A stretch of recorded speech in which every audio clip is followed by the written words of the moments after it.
goodness. That answer is not really straightforward.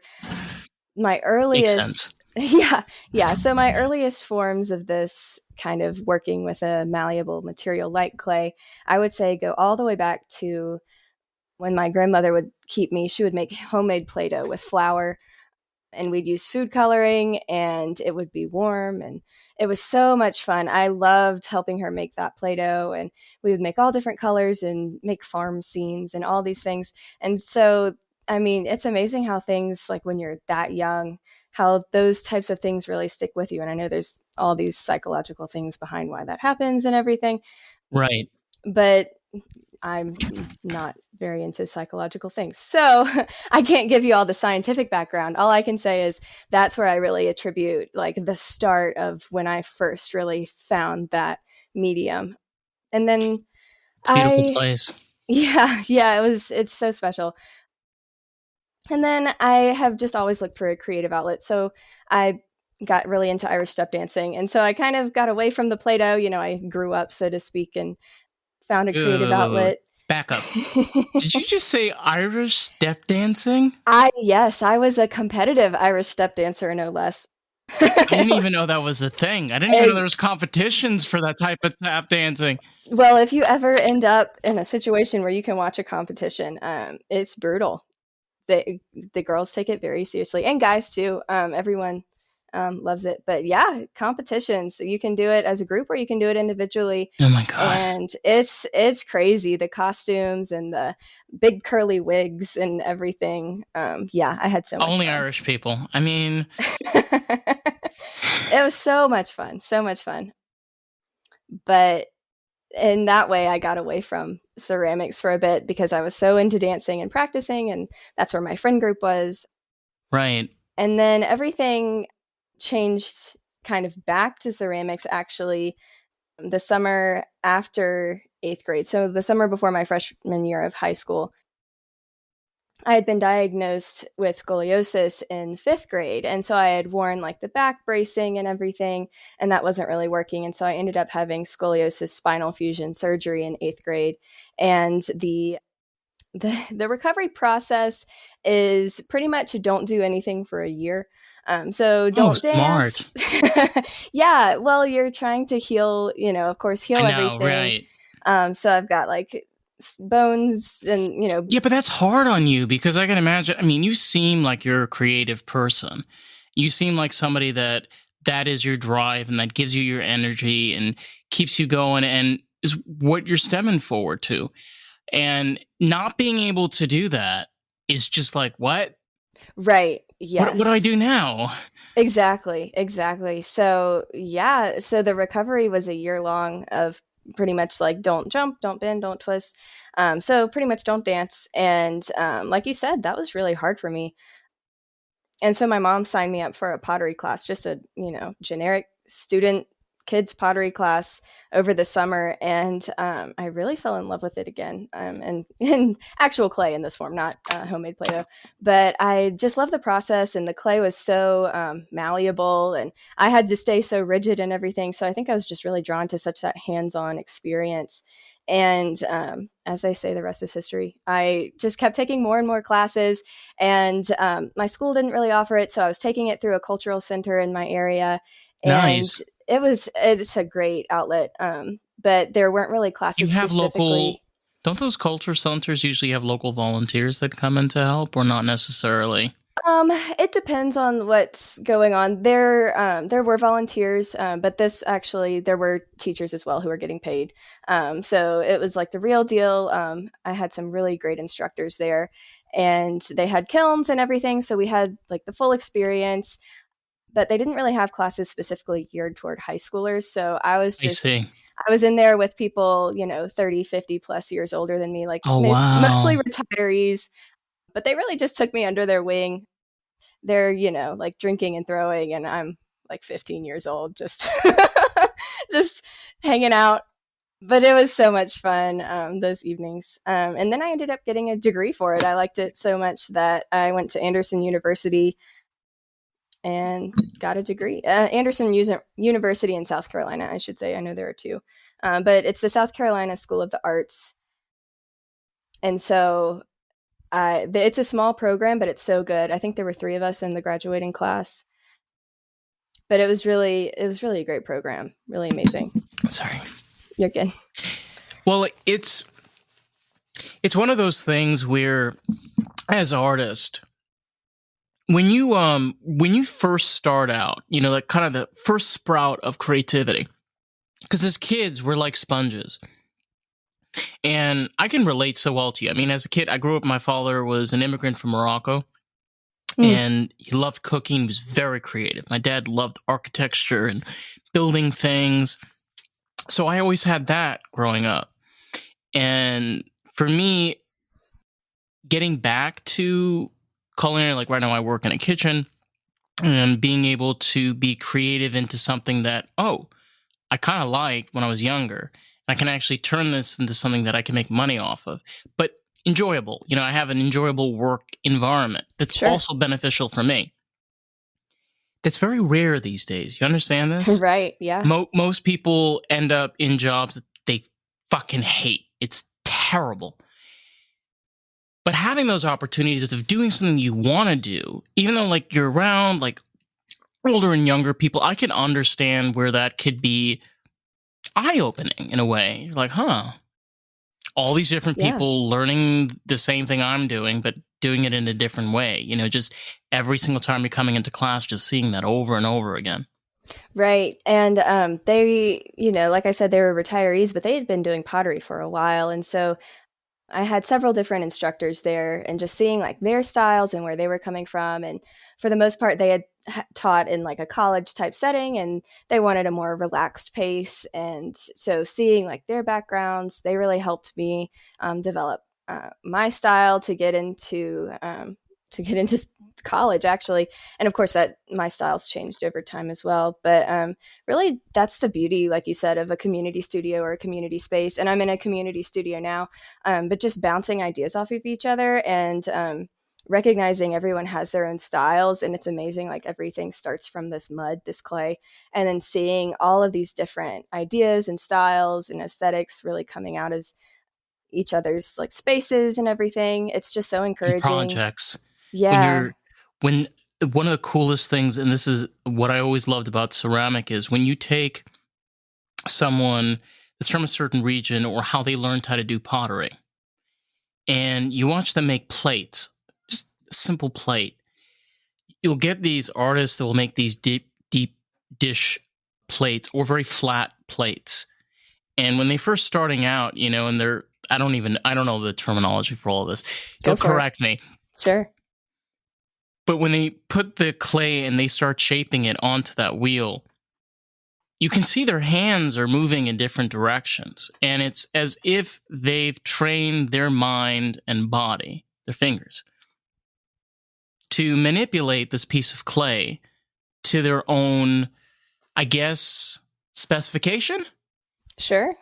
Is that is That's that is that a terminology? Yeah, that's a great way to put it. Yeah, and that takes years of training, of course. The the wheel was never my first love in ceramics. I do a lot of slip casting, and so if you're not familiar with that term, because I wasn't until I went to college. Basically, if you've seen like Wedgwood pottery or McCoy pottery, kind of that very teacup type, if you think of just like a fancy teacup, that style is usually made by making one shape that you love and then casting a mold of that shape. And so slip is like liquid clay, that's the term, and then slip cast is your I- I'm casting I'm out of. I'm dyslexic, so I'm trying to process this in my brain. Sure, it's a very 3D negative space, positive space kind of thing, and it is a lot to wrap your head around. But I can see what you mean with the frame. It's weird because it's a very delicate piece. It's one of those items you're spending a lot of money because it's a very delicate process from start to finish. Is that Exactly. correct? Okay. Exactly. Yes, and you can usually get thinner pieces than you can on the wheel typically, because you're pouring and you control how much that plaster, that mold is absorbing the water out. And so you're creating kind of that ring or that film. And so you can get really thin pieces, and that's where the porcelain comes in, because porcelain clay is translucent. And I'm probably boring you at this point with all of my technical No, ceramics. I'm just stoned and enjoying this right now. I love Okay. this. Okay. Yeah. So porcelain is known for its translucent properties. And so that's kind of the idea of using a mold. You can get the porcelain as thin as you can, so it's translucent to see through. Also, bone china is that way as well. So you're using bone ash. I don't work with bone ash, but that's another Is it translucent form of pottery. okay? This is something actually I want to hear from you as a ceramic artist, because I'm very curious. Sure. What is the biggest difference between bone china and my typical understanding of like pottery clay, like Greek Mediterranean style?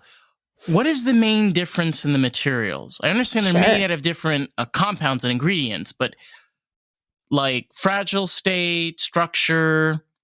Yeah. So there's so many things in the pottery world where people have differing opinions. So this is my take on it. So if anyone out there is actually a professor, I back up. I give all the smart intelligence. Go for it. Comment. I'd love to hear other sides of this. But my interpretation of it is, so there's, I'll just give you the whole rundown. There's Sure. wild clay that's dug right out of the ground. So if you dig Okay. wild clay, that's like the red clay. I'm in the Carolinas. So the red dirt you see everywhere, that is actually clay that you can process. And that is typically terracotta type, if you're familiar with terracotta, like Yeah. pots. Mm-hmm. So Yes. it's a lower firing clay. It's usually full of iron that's giving it that red color. Mm-hmm. It's got some grit to it. That's called grog in the pottery world, but that grit Okay. binds the clay together. So it's usually more structurally able to be bound together. And then from there, you kind of work your way up. So you've We got used to call it in stoneware. the kitchen because we used to call it rust. Oh, yeah, that's a great word for it. It doesn't come out of clothes, I can tell you that. Well, the thing about it is, because they use the ones that had the laminate, and then of course the bottom of it was, there was no covering or anything, so it's just Sure. the enamel. And the reason why we use salads, and I never understood this, and my chef explained it to me. It's like, when you're making a cold salad, this is the perfect plate to put it on. And he says, because it keeps an even temperature throughout the Mm, entire plate. And I was like, oh my God, I never thought about it. And then you realize that, like, these, like you're explaining, like these clays, they have a purpose, and like why they have these different ingredients in them. right. Yeah. Oh my God, this is so fascinating. Yeah, I can So get what are the so other, technical. so what are the other ones? I'm curious. Sure. So you've probably heard of stoneware. So Okay. that's like a higher firing clay body, for the most part. So stoneware usually has a bit more of that grog to it, and it can be in different colors, and it also can be dug, but usually this is going to be like the higher firing pots. So if you're familiar with like wood firing, where you see the big outdoor kilns that people can walk into, and you put all the pots in there and you brick it up and fire it for days, that's usually like a Mm-hmm. stoneware clay. So it's really durable. It's got a lot of grog. It's kind of a more earthy type feel to it. Usually the And it glazes can are a lot handle of heat. browns. It can handle heat really well, yeah. So it's great for Okay. bakeware if you make like lasagna dishes, things like that go straight into the oven. It can take that thermal shock because it's got that grog to bind it together. Whereas like a porcelain does not take thermal shock well because it transmits heat so easily. So porcelain doesn't have any grog in it. It's just a smooth clay. And that's why it's so prone to cracking during the making process, because there's nothing binding it. That Oh, grog has so it's been like removed. there's like none of the minerals or the compounds that's in there. It's kind of like, oh my God, this is, oh God, stoner brain. I'm thinking of Wonder Bread. That's what it's Sure. reminding of. Yeah, because like Wonder Bread has like nothing.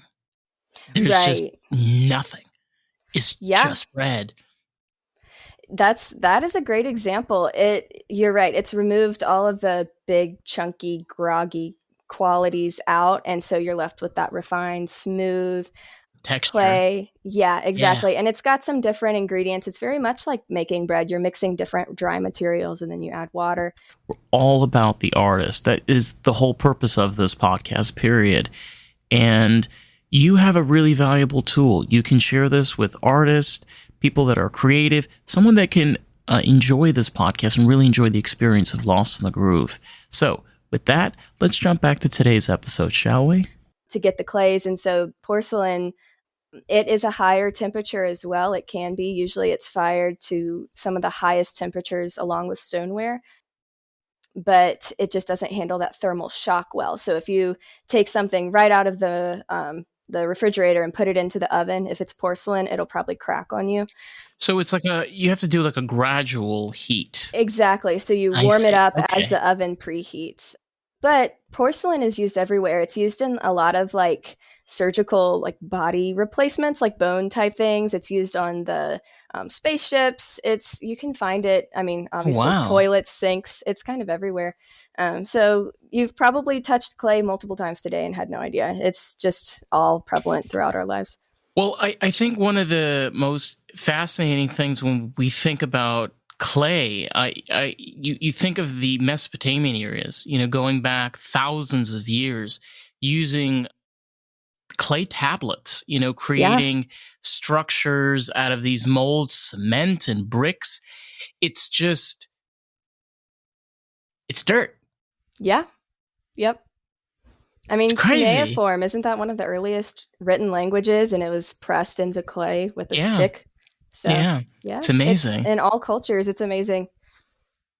So what type of pottery or what type of things do you make primarily? That's a great question.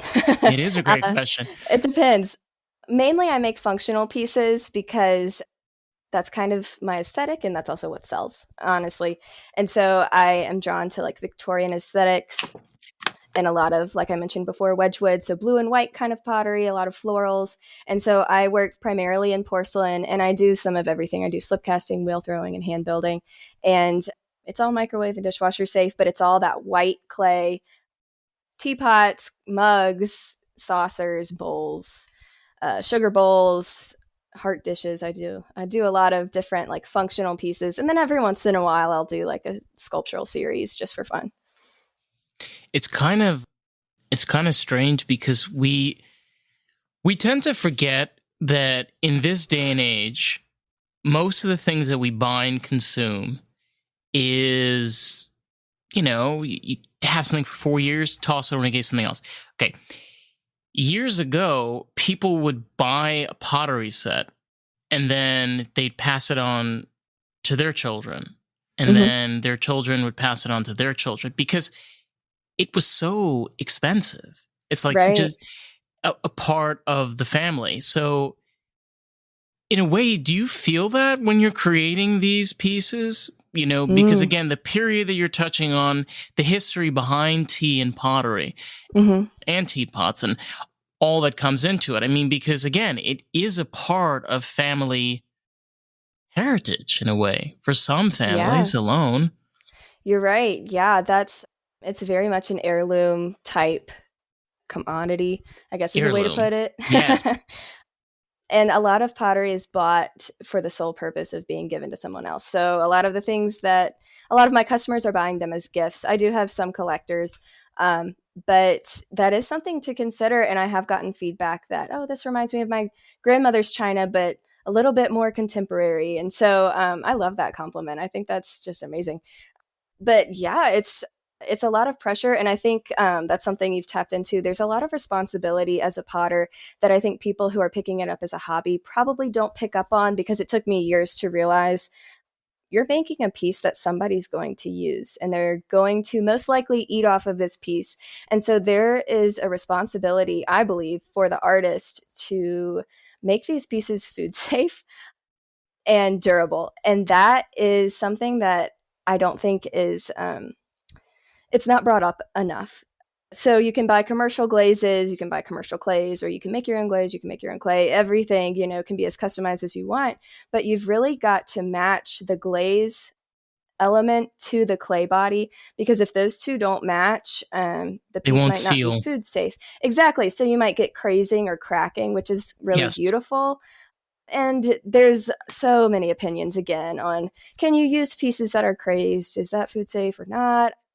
But all of this, even there were lead glazes that were made in the 60s. I just think that there's such a responsibility to Uh, make that piece food safe. no, agreed. And I can say, as a person that works in the food industry, when you're working with these types of pottery, they have to be glazed, because primarily with the high pressure, like dishwashers and cleaning and being on different tables, they can't be dainty. It's just, Right. it's not the right place to have it. And you're right. It's one of those simple things where we don't touch a base on, where it has a crucial part of our lives consistently. That how how do you make this? How do we? It's not just like you said, like just a simple hobby. Like, it shouldn't be treated like, oh, it's just a job.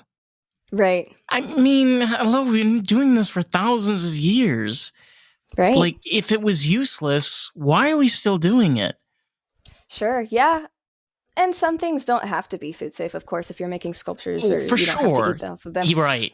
But yeah, if you're making a mug, then yeah, of course you need to do the proper tests to make sure, is this sealed? Is this, if it's getting hot in the microwave, then that means the clay is absorbing water. So the glaze isn't as watertight as it needs to be. And there's tests you can do and things you can do. And I've actually reformulated my glaze. I was buying a commercial glaze, and then something happened between the glaze recipe or the clay recipe. Something Oh, happened and things were no longer compatible. So a couple of years ago, I had to do a lot of testing, but I think it's so worth it, because if you want those returning customers and you want to produce work that is, you want a good name. So of course I'm going to do what it takes to make a reputable piece for my customers.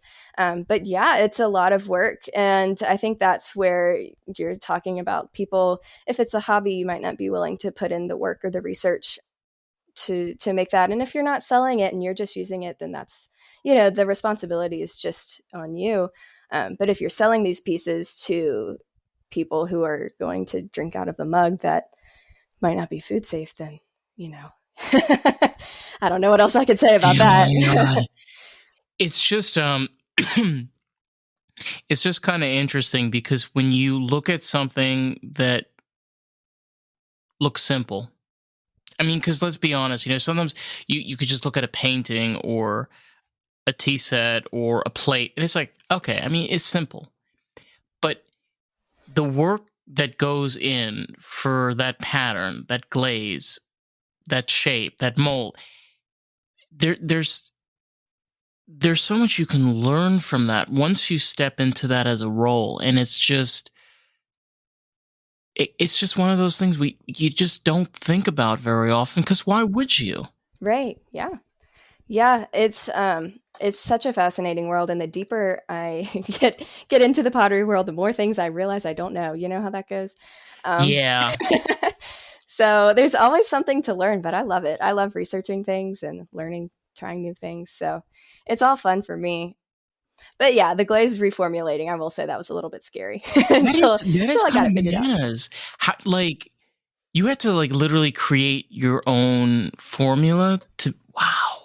So I thankfully there's a great resource called Glazy. It's a free website, and so you can kind of go in and see like what worked for other people, what clay are they using, what temperatures are they firing to, and so I spent a lot of time on there, kind of going off of trying different recipes and altering what already existed to kind of create mine, because I use a clear, so it's nothing fancy that I'm doing. I just need a clear glaze to cover up my surface designs, because that's where I really like to spend the most time.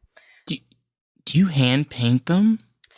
Well, I hand drew them and then I got them copyrighted. And oh my goodness, if you've never gotten anything copyrighted, that is quite a wild road. But I got them copyrighted and then I screen print them onto my pieces. So that way they're the Wow. same shape and they're uniform, everything lines up. But yeah. You did the original prints though. I did. Yep. That's why I got them copyrighted because I'm using the same design. So you can get like a set, like you were saying, like a set of dinnerware. I want everything to be the same. So I have 4 different wildflower designs that I hand drew, and then I got them copyrighted. So yeah, everything matches. It's kind of funny because there are artists that are okay with making 12 pieces and they don't have to be all identical.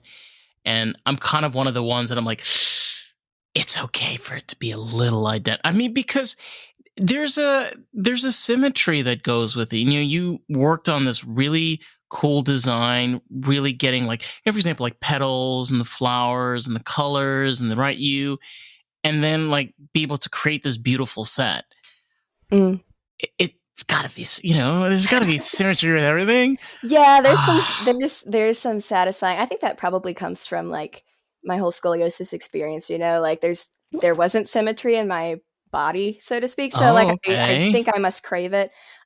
But then, of course, I deviate. So I have these designs that I've screen printed, right? And so I cut them out of the paper that I've screen printed them on, and then I can apply them however I want. And so usually I apply them so they don't come out perfectly cleanly. So you've got that kind of antiquated, like wallpaper kind of falling off kind of look. So they'll be the design, but each one's a little bit different. And the way the glaze happens to, it might be a little bit more watercolor feeling or a little bit more crisp, where the design might not have come out as perfectly cleanly here as it did over there. So I love having that design, but then I call it finding the individual within the identical. So Oh, all the cups look the okay. same, but they're all a little bit individual in a way. They have a little bit of character. Yeah, exactly. Oh, wow. Okay. Well, hey, if you want a signature, I mean, because the thing is, each artist has their own unique signature. I don't mean a hand signature, Sure. like our own like mark that we leave. But that probably is a really good feeling, being able to work on something that you created, being able to give that out. I mean, I can imagine going through that copyright. Like, I haven't gone through any of that. I should, but Yeah, go for it. I don't even know. I don't even know where you start with these kind of things. It's just there's a lot of stuff on the internet, and most of it doesn't make any sense. I'm gonna be honest with you. No, that's fair. Yeah, you got to watch out what you're reading. But yeah, copywriting is a whole, I mean, you're getting the government involved, so it's a whole different ballgame. You've got to know exactly what your pieces are titled, and exactly you've got to submit them in appropriate ways, and then you've got to wait for months, and then if something goes wrong, they'll email you. They're great about telling you what you did wrong and how to fix it. And so then that goes back, and that might sit for a couple of months, and then you get something back, and oh, this needs to change, and back and forth, back and forth.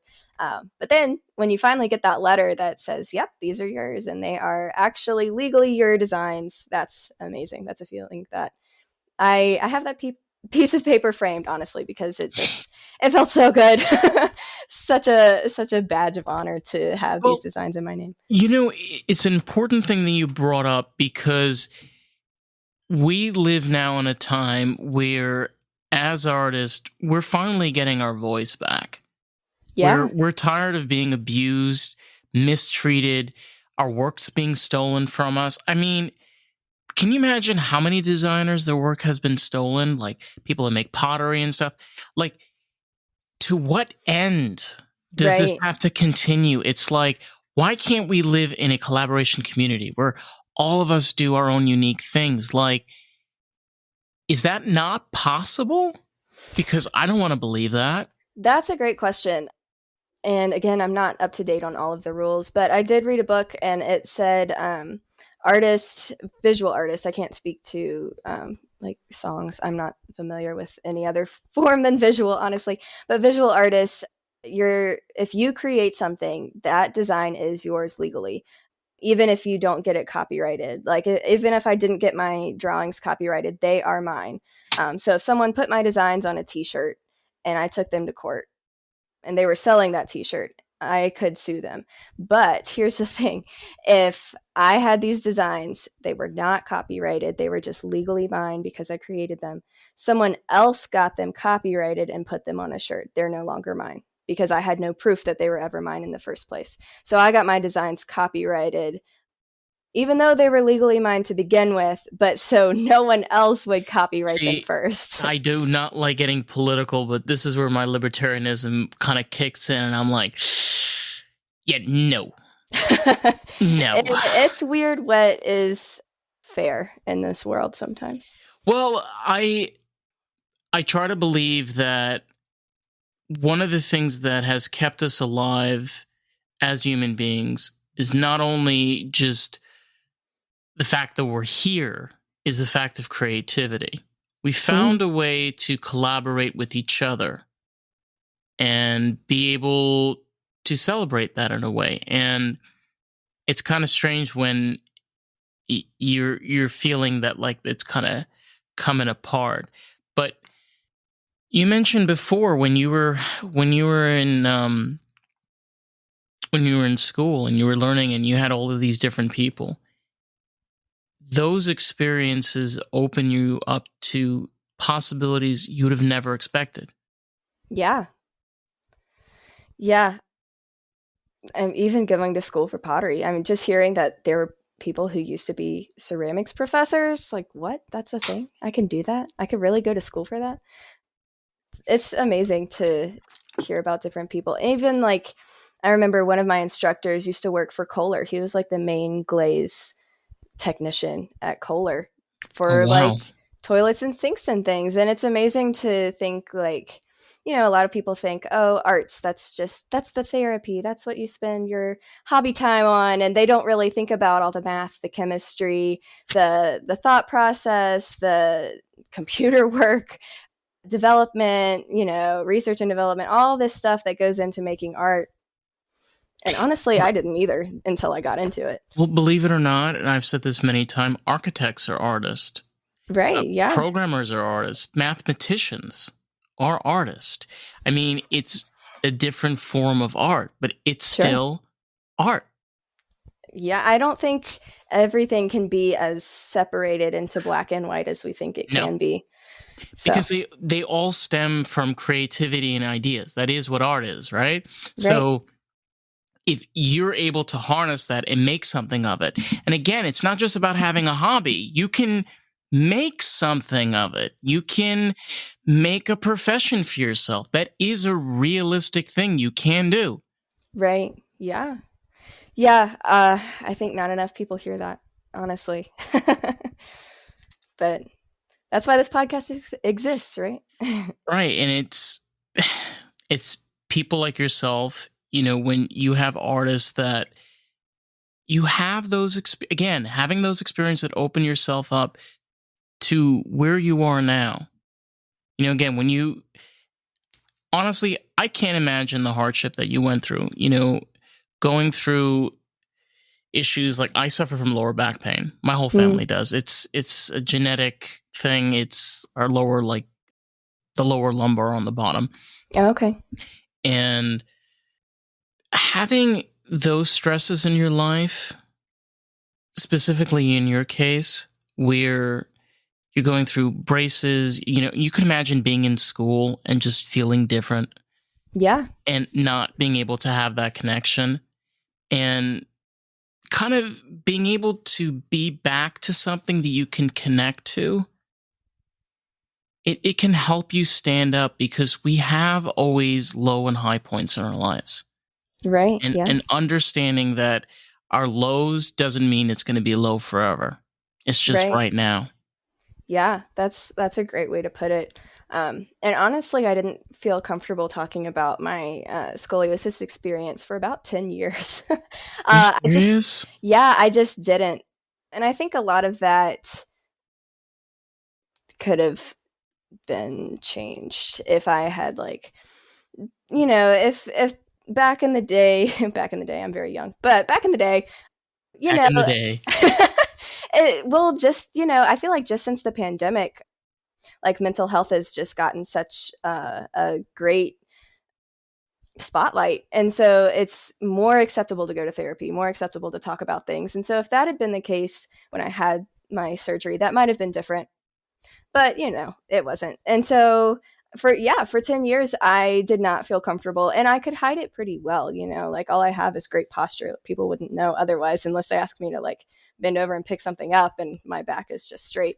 So I hid it pretty well.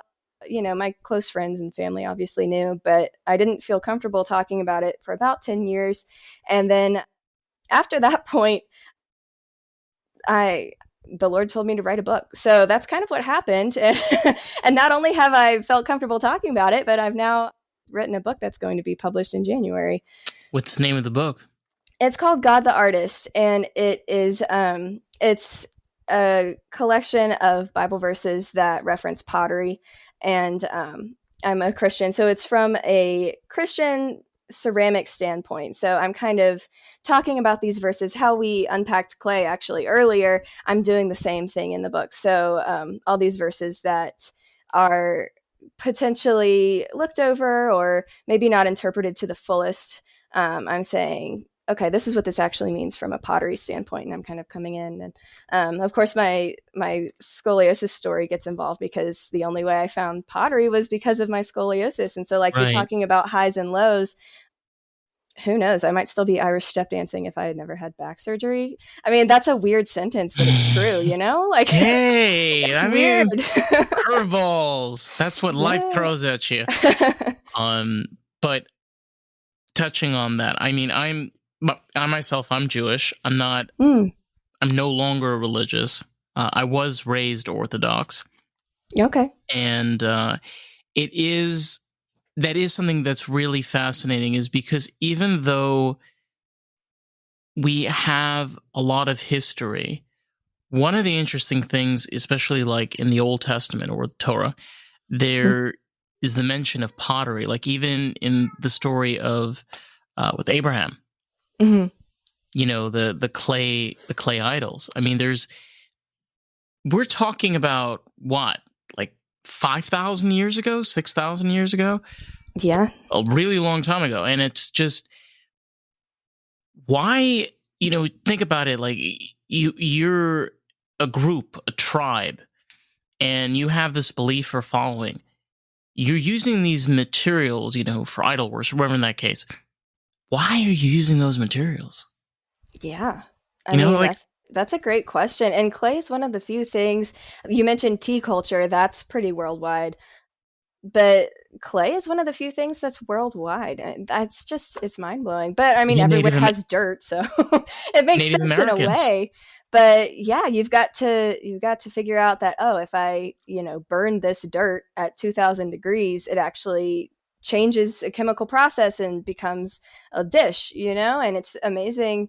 I think that really speaks to, like, you're talking about humanity and creativity, that different cultures who never talk to each other were able to use the same medium to get the same results. But they look completely different. Like you mentioned, Native American pottery and Japanese pottery, completely different. It's amazing. Total. Yeah, Japanese pottery is another level. I mean, I once watched a documentary of Japanese pottery, and just it's I don't even know how to describe it. There's such a reverence. Oh my God. It's like there's a prayer, and there's like a service that goes into it, and there's just, in a way, pottery there is a religion. I mean that, it's in itself has become a religious culture. It's, oh my God, it's crazy. It's beautiful. Yeah. It really is. Japanese tea ceremony. I did a project on that actually in Really? school. Yeah. Man, my art history professor, she was amazing. We all had to perform the Japanese tea ceremony as accurately as possible, making our own supplies, and it was such a great project. But you're right, there is so much reverence for the materials, reverence for your surroundings. The colors you wear should represent the environment, the seasons that you're in, the colors you would see in nature, all about being reverent to your guests, serving your guests, and in the same way, respecting your host. And it is such, they are not fast. And I really appreciate that. They are willing to take hours on one piece that I just have such impatience for. And I think it's the American culture I was raised in. But it is amazing the work that they can do. It's beautiful. And it, like you said before, to see the different cultures taking the same elements and creating different things out of them. It's, again, that we as beings, we make things. Yeah. That's what we do. We make things. And the things that we have made going throughout history, it just goes to show the level of thinking and creativity. That's like, oh, wow, they thought of that back then. They did that. They created those kind of heirlooms. There are heirlooms that we have now that we don't even think about. Yeah. Yeah, I know. It's crazy to think like what I'll pass down to my children or what I Mm-hmm. won't. Or yeah, I mean, I'm single, so that's going to be a while. But just thinking about we don't have the same type. Hey, it's Dave, and I quickly just wanted to jump in and say if you've been enjoying the podcast and enjoying this episode, if you can leave us a review on Apple Podcasts, that'll be so greatly appreciated. Because here's the thing. Someone might read that review and make the choice if they want to listen to the podcast. You get to help grow this podcast with us. How fucking cool is that? Let's jump back to today's episode. Heirlooms, I don't think that we did. And thrifting's so popular nowadays, who knows what'll happen. But everything is so fast in this consumer culture. I was talking about that topic to a friend the other day. Just consumer culture is crazy. I mean, even in the ceramics world, even with pottery, like buy something new, even if it's not worn out. And I think we've just lost something there when there are pieces that have been passed down, like you said, for generations.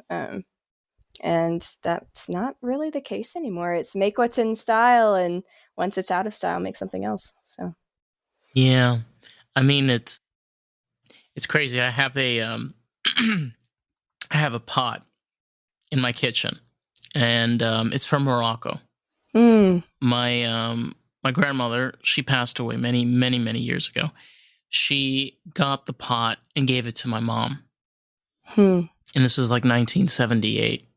Oh, wow. So this pot is like 40 plus years old, and it's something that I have. And it's not the only thing that I have that's like that. And, we don't realize is there are things that we pass down. It's not just pots, watches, cars, couches, TVs. I know it's going to sound strange. Like people are like TVs. Well, believe it or not, people are actually buying CRT TVs. Like that is a thing now. Yeah. Because of video games, there's like a nostalgia now. Okay. Yeah. So there are things that you would never think would be turned into, but now is that's the thing. Yeah, cameras. My dad was a photographer for a while, so I've got several of his old cameras and things. Yeah. It's pretty crazy. Have you what are the things that you have like explored as yourself? I mean, I know you've touched on pottery. I know you're writing a book. What for yourself? What kind of creative mindset would you say you are right now compared to you were like 10 years ago, like you gave before? Yeah, that's a great question. Man, I have not gotten that question yet, and I love that question. I would say, man, that's so good. Well, 10 years ago, yeah, that's pretty much when I started pottery, and I was just trying everything. And so now I would say I've settled into a style that I like. I've settled into a clay that I like. I pretty much don't work outside of Kentucky Mudworks porcelain. I just love their clay. And so I've really, in a way, I have kind of honed in my experimenting instead of being all over the place, trying different glazes, trying different clays, trying everything.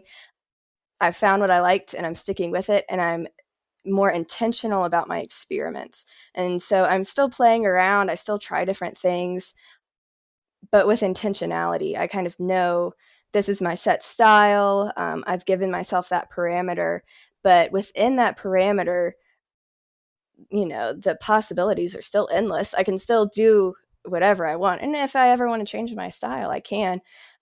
but I love I love following the rules. So I love having a boundary that I know where it is, and I love just playing as exploratory as I can within that boundary. I think that's so freeing. So like to answer your question, I guess like I said, I have a lot of functional pieces. Every once in a while, I'll do sculptural things, but it's more exploring different shapes. So I made this teacup shape. I used it for a while. Okay, great. I want to make a new teacup shape. Well, I'm still going to make a teacup. It's still going to be white. It's still going to be slip cast. It's still going to have the flowers on it, but I want to change the shape completely. And so I'll use that one for a while, and then I'll change something else or different things like that. So I think I have come so far in the 10 years that I've been doing this. It's looking back, it's just crazy to see where I started. I've come so far and I've learned so much that I can now be more intentional about my creative process. I think that's I think it's a very valuable lesson because we always like to stem for perfection. And Mm, the beauty, like you were saying, your path and your experience has been taking chaos, and tons of everything and formulating it and creating your own flow in your way, mm, I guess, your own flow state. yeah, that's a great way to put it. And all artists kind of have like a body of work. Even if you look at Picasso, and he went through like a blue period and a red period, Yes. different styles. And so, yeah, I feel like I found my style for now, but I also don't like to be bored. And so, who knows what'll happen? I might find a different style that I like, but for right now, I'm really liking the blue and white. So, we'll see. The thing that we tend to forget is respect the artist. Mm. Because, listen, you complain about a lot of terrible movies recently. I think there's a reason why. But there is a truth in that, allowing free creativity and open mindedness allows actual creation and collaboration. Yeah, Because, I mean, if you were restricted with the type of design and sizes you're able to do, I don't think you would be as happy. right. That's a great way to put it. And that's one of the reasons why I mentioned slip casting. I make my own molds. And there are commercial molds out there, but like I said, I know the parameter. I want to slip cast, but I want the freedom. I want to make my own molds. And so it's all about that balance of where are you willing to give and take, and where are you willing to, outsource some things. Some people use molds, and that's their prerogative, but I'm not willing to compromise my design. I want my design. I just want it in plaster. So it's all about however you want your artistic abilities to stretch, and how much do you want to do yourself. And for me, I want to do a lot of it myself because I just like to learn, and I just want to have, like you said, that perfectionist, that kind of control over my work. Right. And it's sorry, I had a frog in my throat. You're good. It's just it's kind of a realization that, you know, we always say, you got to work harder. Got to always work Mm, harder.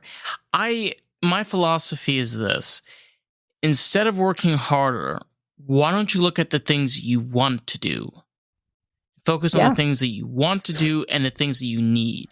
And understand things you need and the things you want to do. And if you can balance those two out, okay, you want to call it, quote, working harder?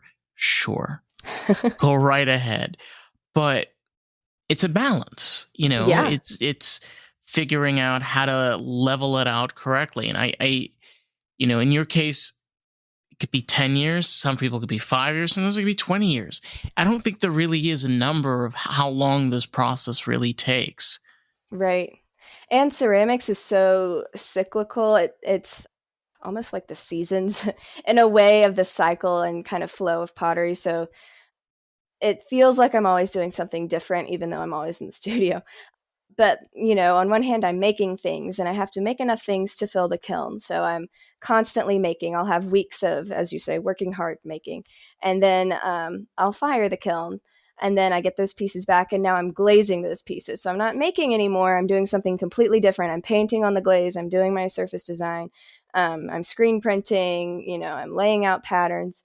So it feels completely different because now I'm almost more working in two dimensions. I'm almost like a painter working on a surface, so to speak.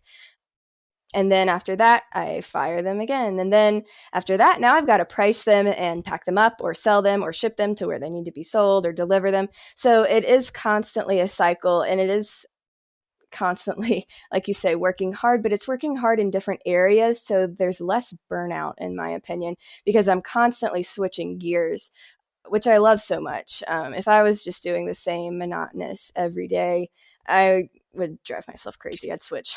Well, I work a 9 to 5 Monday through Friday, Oh, same. and I got Yay. yeah, I literally got to a point a few months ago, like at the end of August. I'm like, I started working there last year. I was like, I can't do this anymore.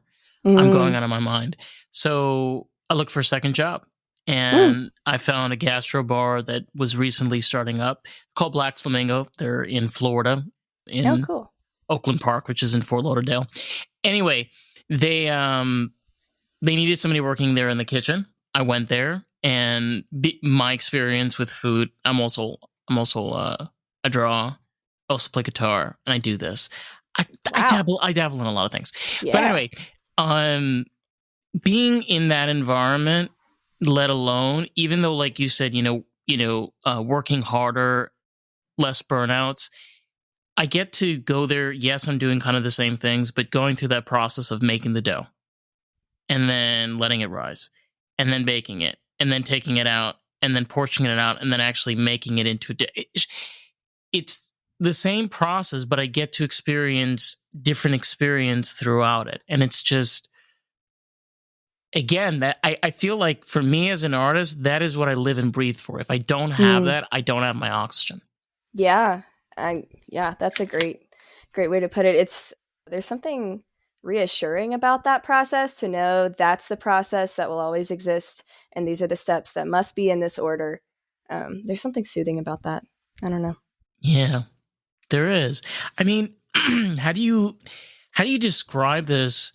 Because look, I feel like most people are creative and artistic to a certain degree, but Mm. generally explaining it to just, you know, people in general, it's very hard. I have a very Yeah. hard time like describing my love of mixing certain ingredients. It's like, what is wrong with you? But like, it's so cool. You probably feel the same. Come on, I mean, Oh, I'm yeah. just assuming, but like, you probably feel the same way about it. Like, oh my god, when this comes in here, it's like, whoa. But those are like the little sparks, that just like gets us going. Yeah. So, sorry. You're Oof. good. Tell me a little bit more. Like we mentioned earlier about your book that's coming out in January. You mentioned that it has to do with the history of pottery and your experience with Bible verses and Mhm. intertwining those. What was like the inspiration? Did you just wake up one day and you're like, hey, I'm going to write a book now?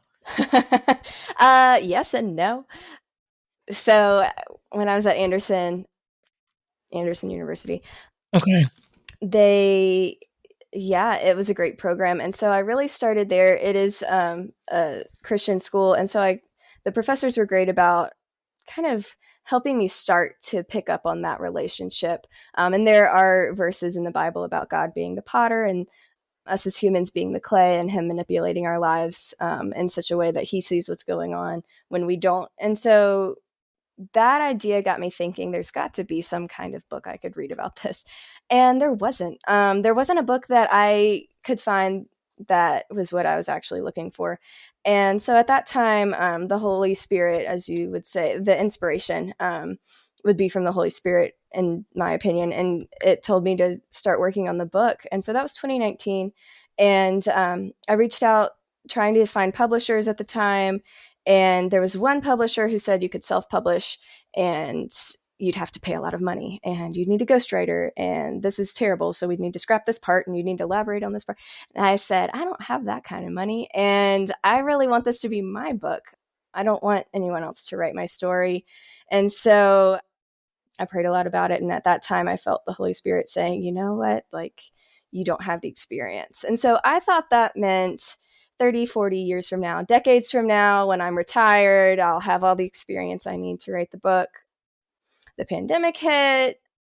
And at that time, I was working at a ceramic supply store and I was actually teaching some private lessons with ceramics. And so I'd gained some experience there. And with the pandemic, I realized I needed to step away from retail, take some time to work on my art. And so I moved states to work for a potter. Didn't know anyone but the potter in the state I'm in. I'm in North Carolina now. But it was such a great experience. And there's so much pottery history in the area. And so I gained so much experience working from her. And then January of this past year, I really felt the Holy Spirit saying, like, you need to revisit that. And so I pretty much rewrote the book in 2 weeks, started reaching out to publishers. Only one got back to me. It's Morgan James Publishing in New York. And Terry Wallen, he was kind of my contact there. He said, you know, this is a great idea, but it needs to be at least a third longer. And so I spent about a week and a half, pretty much doubling the book, and gave it back to him. And he said, okay, I can't make any promises, but I'll submit it for review and we'll see if you get accepted. And I did in April, and since then it has been a roller coaster, and I've enjoyed every minute of it. But it's been a great experience. It's a it's almost like a journey. You know, what I can touch on is I do believe that the inspiration that we get as artists for designs, writing, thoughts is a life form in some way. You know, I was thinking about this before, you know, maybe we are in the kelm. Maybe the universe is the kelm. You know, one thing that is taught, like in Kabbalist teaching, is that we are in God. God is us. We're all one thing. You know, kind of the dirt becoming into the clay. It's one piece. Everything is completely connected instead of it being completely the opposite. And realizing that, yeah, we do have free choice. And yes, we do have a physical world. But there's still that non-physical world. Sure.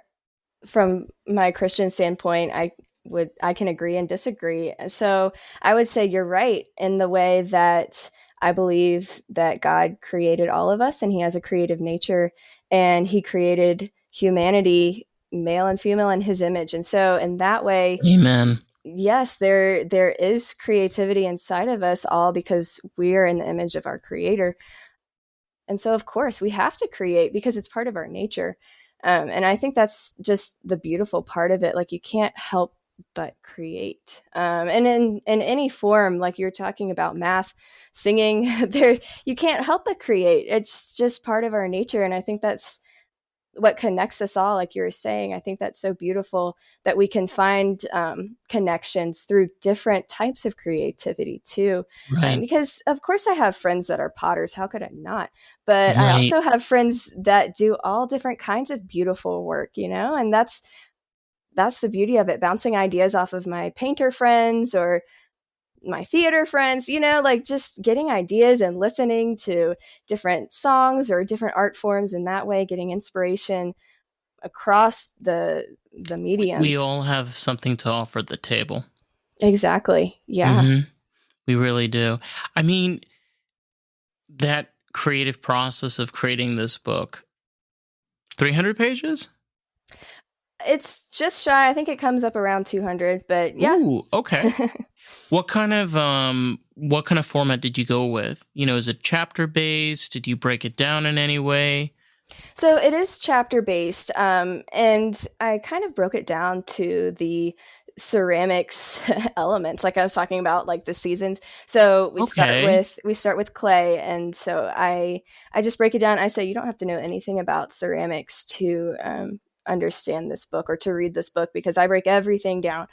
So we start with the very basic forms of clay, where it comes from, how it works. We go into tools, what tools look like, how they work, going into how do you use clay, what are the different stages of drying clay, firing it, what is glaze, what is it made up of. And so as we're walking through each of those chapters, there are verses in the Bible that relate to those situations or relate to our relationship with God, similarly to how potters relate with the clay. And so I kind of parallel those two in that relationship as the book goes along. Nice. So Thanks. it has like a nice cohesive flow. And the cool thing is you get to learn in the process and also be able to have something to connect with. It's really nice because when you have those moments like, oh, there isn't anything that exists, so I'm gonna make one. I'm Mm, gonna I'm gonna do something about it. I mean, you need to. There's a quote by Walt Disney that I kind of live by. I have it tattooed on my arm. It's kind of fun to do the impossible. yeah. Well, it's only impossible if you think it's impossible, right? Exactly. I don't Right. remember who said that, but that's not original. I got that from somewhere. Of course. But it's just realizing that, impossible obstacles are impossible if you want them to. Try to figure out the solution and how to make them work. And I think sometimes if you can't, circling back, sometimes we're just not in the right headspace or we're just like not the right moment. Yeah, or like in my case, I didn't have the experience, and I really didn't. Like looking back at that first manuscript, I'm like, whew, what did I think? Like who was gonna read this? No wonder why it didn't go anywhere. And it's amazing just in like 3 years how much I learned. And it's really like you said, like changing environments can make a huge difference. So if you're feeling stuck and it's the right time and you have the ability to change pace, change scene, change jobs, it can really just really open up your life to like new experiences, new friends, learning different things, different perspective for sure. Yeah, I moved. I'm originally from New York. If you can't tell by my accent, uh, I grew up in New York. I lived there for about 18 years. I traveled around, and I left, and I moved down here to Florida. Hmm. And it was probably one of the best decisions I made. I love my home state, but right now it's trash, and it's trash in regards to like the lack of freedom and self-expression. Like I am able to feel more freely as an artist and creatively with others than I did back there. And yeah, people are like, oh, moving to another place. Sometimes you gotta do it. Yeah. It's just Yeah, no, I agree. I love my hometown and I grew up in upstate South Carolina. And so I it was a great experience. I love my hometown. I have a lot of art buyers there, a lot of supporters, and I love it. But I didn't have enough art buying support to make it successfully there, I guess is a good way to put it. And so moving to Asheville, North Carolina, there's a whole lot more ceramic influence that I'm able to get ceramic support I need and get information. And there's more festivals, so I can do more sales. And there is just a bigger buying crowd because it's a tourist destination. And so I can really tell there's a bigger support of the arts in the area. And you're right, that does make a huge difference. And it's not to say I don't do shows in upstate South Carolina, and I still have stuff in galleries there, but sometimes if you need to make the move, that's what you need to do. yeah, and it's just being able to have your own healthy environment. Being in a place that you feel restrictive or confined, it's not healthy. Right. It's kind of the opposite of what you're taught Mm, religiously. You're supposed to take care of yourself, not butcher yourself. You know what I mean? sure. Yeah. Yeah, self-care. I mean, that's come out of the pandemic too. That's a big thing. Oh yeah, I mean it's been a real big problem too. I mean, look at what look at what's going on. I don't have any words. Do we understand that isolating people for long periods has very damaging effects on people? Right. Yeah. And like I said, I moved during the pandemic, which Oh my God, do you move like at the beginning or at the end? when did I move? Like 2021-ish. So like not in, not when it was terrible, but things were still scary. There was I still, gotcha. Okay. still masks, but no, definitely not during the lockdown or anything. But I just could not handle the retail environment anymore because people were so stressed. They were taking it out on retail folks Oh answering no. phones. And that is not a healthy environment either. And, I understand. I understand people were stressed. Of course, everyone was scared. But again, just it's nice to share kindness and be kind to the people on the phone because they are real people. They are real people. Oh, and it's it is so strange that we have human interaction on a phone. Like you call up people or you speak to people on the phone, and every single day it just feels like another nightmare ready to just hit you in the face. And I don't think it's the pandemic to blame solely. I think it was just the build up and then the after and just the reality that we're in now. But I still believe that there needs to be awareness, because if there isn't, we're going to run into a situation we're not going to like. Yeah. Yeah. I mean, kindness goes a long way. And I think some of it is people don't really realize real people. I mean, AI's gotten so serious, you don't always know if you're talking to a real person or not on the phone. So I would give some people some grace for that. But also, when you're stressed, I understand you don't always handle it well. No, I don't think anybody does. No. So, I don't blame them for taking out their stress on people they can't see who can't retaliate. But, for me, I needed to focus on my own art and take a step back from that. And so that's why I moved. And it was a great experience. And I don't know, it sounds like it worked out. I mean, in the end of the day, if you're able to blossom and expand your creativity, I think that's a good thing. Yeah, of course. Yeah. Question for you, for anybody out there, where can they find your work? If you have a social media or a website? Sure. I'll send you to my website, and from there you can do all that good stuff. Find my social media, okay. shop, buy the book, sign up for my newsletter. But my website's just my name, morganmccarver.com. Oh, nice. Short and sweet. Yeah. Perfect. And everything's on there. Everything's on there. Right now it's set up so the first page you see is how to pre-order God the Artist, the book. And from there, you can shop my Etsy. You can go on my About page and see my social media, see what galleries I'm in between the Carolinas and Tennessee, and sign up for my newsletter at the bottom of the screen. Just keep up with me from there. Oh, nice.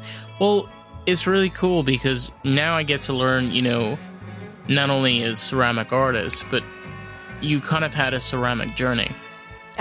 I have. That's a great way to put it. Pretty much. Yep.